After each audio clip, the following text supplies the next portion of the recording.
All right, this is Max, and this is our behavior apprentice Hunter. And in this video, we're going to go over how you can teach your dog to focus. Now, we have another dog in the house named Macie, and she has some dog reactivity or aggression issues.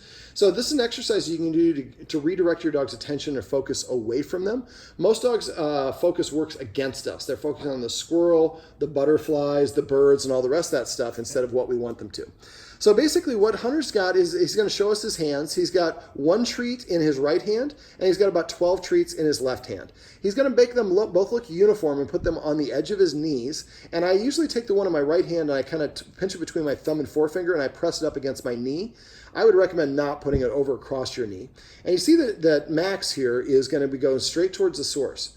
Now what Hunter's doing, we use a little bit of operant conditioning for this one. So what Hunter is doing is waiting for Max to look at him in the face.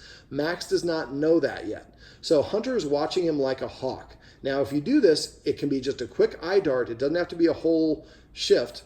And there you go.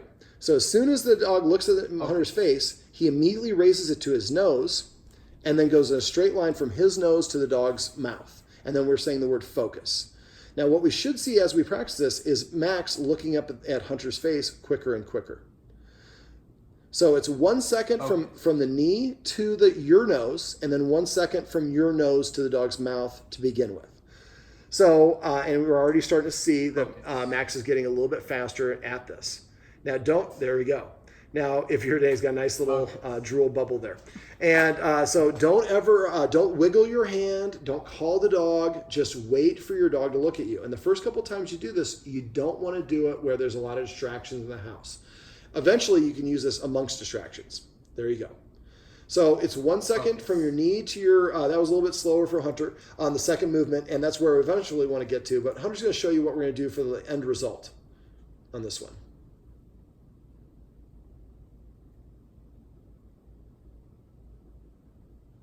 I probably actually want to even a little bit more than that. So the first, it's 1 second from your knee to your nose, and then 1 second from your nose to the dog's mouth.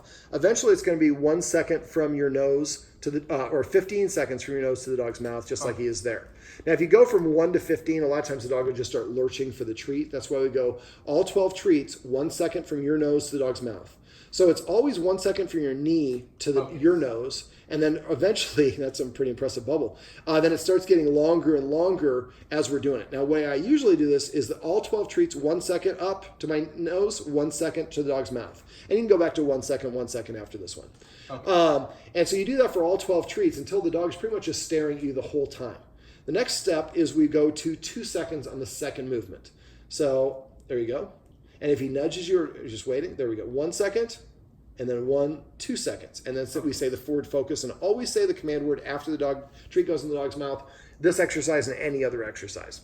So the idea for this is you're going to do this first in the house when there's no distraction. Nobody's eating, there's not anything going on. Do it in different parts of your house too. Don't always do it in the same location. Once you get to that point, the next step is to go do it outside on your deck, but without your neighbor's dogs being out there. Because now there's the sights, sounds, and smells and distractions of being outside. Once you get, and then you can go faster at that point. So, but since it's harder, we go back to 1 second, 1 second. 1 second up to our nose, 1 second to the dog's nose. But we might be able to go like 4 treats, 1 second up, 1 second to the dog. Then maybe 4 treats, 1 second to my nose, and then 2 seconds to the dog's mouth. And then 4 treats, 1 second to my nose, 3 seconds to the dog's mouth. But you go at the dog's pace. Any pace is okay. But the key to it is I want you to get to that 15-second focus in the house within 7 days maximum. Most people can do it to about 3 to 4 days if you're practicing enough. There's 5 people in the house. So each one of you practicing with each dog once a day, you should be able to get there pretty quickly. So when you go back outside, you again try to get to that 15-second window. And that point, you're moving faster. So that usually happens 1 or 2 days. The last stage is when you're on a walk and there's no dogs or people or anything around the dog might be reactive to, you trigger the command verbally now. And you say focus, the dog looks up at you, you raise it to your nose, and they go straight to the dog's mouth. So you do want to do this while you're walking. So then if you're on a walk and you see a neighbor or somebody comes around the corner with a dog, because Macie is dog reactive, you say focus, the dog's a block away so she's not immediately threatened. She looks up at you, you turn around and you walk away.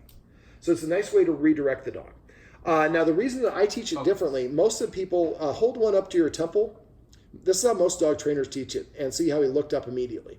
Well, I don't like to do that because if a dog looks at you in the eyes for longer than about 6 seconds, it stops the production of cortisol, the stress hormone, and releases oxytocin, serotonin, and there's a third, I can never remember, the third endorphin, into your brain and the dog's brain. So you can stop the dog's body from producing the stress hormone, which makes them more amplified, and actually it's their adrenal glands, and actually help them feel more relaxed. So this is an exercise that can actually, if your dog gets worked up about anything, the door, all these things you're saying that you're getting anxious, stop, do a couple of focus exercises, look at the dog's energy besides the bubbles that are impressive. But now the dog we're channeling the focus to help us as opposed to the focus not working with us. Okay. All right. Well, this drooly boxer right here is Max, and these are some tips and tricks you can use on how to teach your dog to focus to redirect its attention away from dogs or anything it's reactive to.